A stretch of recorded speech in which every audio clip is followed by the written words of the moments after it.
Now we are going to move to talking about return value for functions. So I am just going to create a new file. So let me close these out and head to chapter 8 and create a new file and call it return values.py. Now, what exactly is a return value? In the previous class where we had talked about function parameters and functions, we mentioned that functions can perform specific tasks. Now, what functions can also do is that after performing some specific task or operation, a function can also return a value when it is done processing the task. I am going to show you an example. So let's say we want to create a function.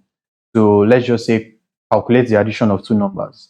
So we're going to say def add numbers, and we're going to open parentheses.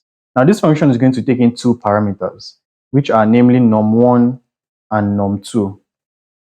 Now what are we going to do? I'm just going to print out the addition of num1 plus num2, right? So I'm just going to save that. Now what I can then do is come down to call add numbers, and I'm just going to pass in like 5, 7. So what this function is just going to do is it's going to take these values in, first number, the second number, and it's going to print their sum. So once I run this program, you see that we have 12 being printed out. Now this function that we have created here doesn't actually return anything back to us. All it's simply doing is it's just simply printing out the addition of two numbers. What functions can do is that they can like perform some processing, and we can return whatever output or whatever value we desire. So instead of printing num1 plus num2, we are going to make use of a special keyword which is called return. I'm just going to say return num1 plus num2. Now what the return keyword does is that it just basically returns a value back to where that function was called from. And if I run this, you are going to see that nothing happens, because all this function is doing is returning the addition of these two numbers.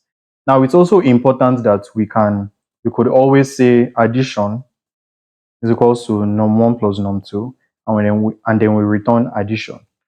So that was just like the shorter way of doing it. So we could return like this variable, and this variable is just basically going to store the summation of these two numbers. So we could either say return addition, or we could just directly return the expression that adds the two numbers together, and this is valid. Now, in order to show you, or in order to prove to you that this value actually gets returned to the point where it was called, we are going to create a variable right here, and I'll say result is equals to that. So we are creating a new variable, and we are equating it to add numbers of 5, 7. Since we know that this function is going to return a value, we are going to be storing the value that function has returned to this variable called result. What we can then do is come down to print the value of result. And I want you to see what we are going to have. So once I clear my screen and run this, we are going to say that we have 12.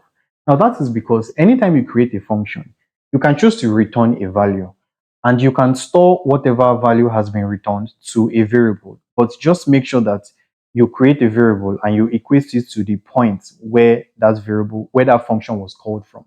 So as at this point where the function is called, whatever value gets returned from the function is going to appear here, and then we are going to assign it to the result variable. And then after assigning it to the results variable, we are essentially printing it out. So this is how the return keyword works in Python for functions. Now there's also something that I would like to teach you. Functions can return more than just one value. That is, a function can return just more than two numbers. So let's say we wanted to return both addition and subtraction of the two numbers. I can tweak this function, and instead of calling it add numbers, I'm going to say add and subtract numbers. Now, what exactly do we want to do? We want to return two things. We are going to return the addition of these two numbers, and we're going to return the subtraction of these two numbers. Now, what Python is going to do here is that it is going to return these values as a tuple. So instead of actually passing in the parentheses here, we don't necessarily have to do it. and I will just remove it. But what Python does is that it returns uh, the addition and subtraction. Now, in order to make it not confusing, let's just create two variables for this. So this is going to be addition, and it is going to be num1, num1 plus num2, and then we're going to say subtraction is going to be equals to num1 minus num2. So what we're just simply going to do is we're going to come down here and say return addition, and then at this point I'm going to say return subtraction. So this is supposed to be minus num2, right? So what we're just doing here is we've created two variables, addition and subtraction, and these variables just help us, study the results of the arithmetic operation of adding the two numbers together and subtracting them together. So what we're now simply doing is we're going to return addition and subtraction. So Python is going to return this back to us as a tuple. Now, what we can then do is I'm going to change this from add and subtract numbers. Yeah, I'm going to change this to add and subtract numbers. And I'm going to pass in, let's pass in a bigger number as the first number. So let's just say 9 and then 7. So what is going to happen is that Python will return this value as a tuple. And in order to prove to you, I will just print out results so we see what we are given. So you see that we have 16, 2. That is because Python returned these arguments or these results as a tuple. And we can actually return as many items as we want from a function. Now, the way that we can properly get these items is we can use something called deconstructing, which we had talked about earlier. So we can deconstruct this tuple in order to receive the two values.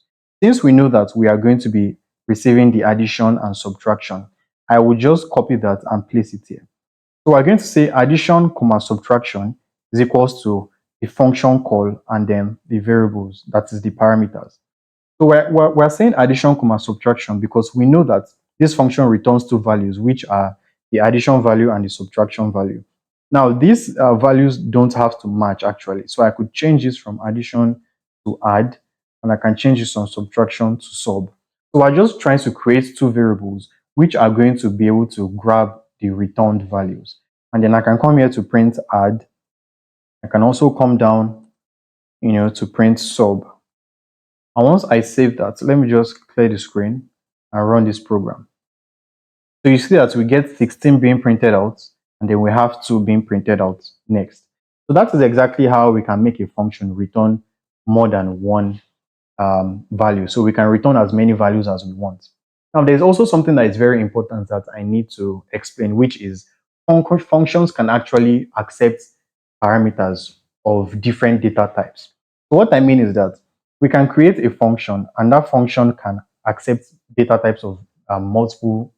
We can create a function, and that function can accept multiple values of different data types. So a function could accept, like an integer, which we have done here. A function could also accept a list.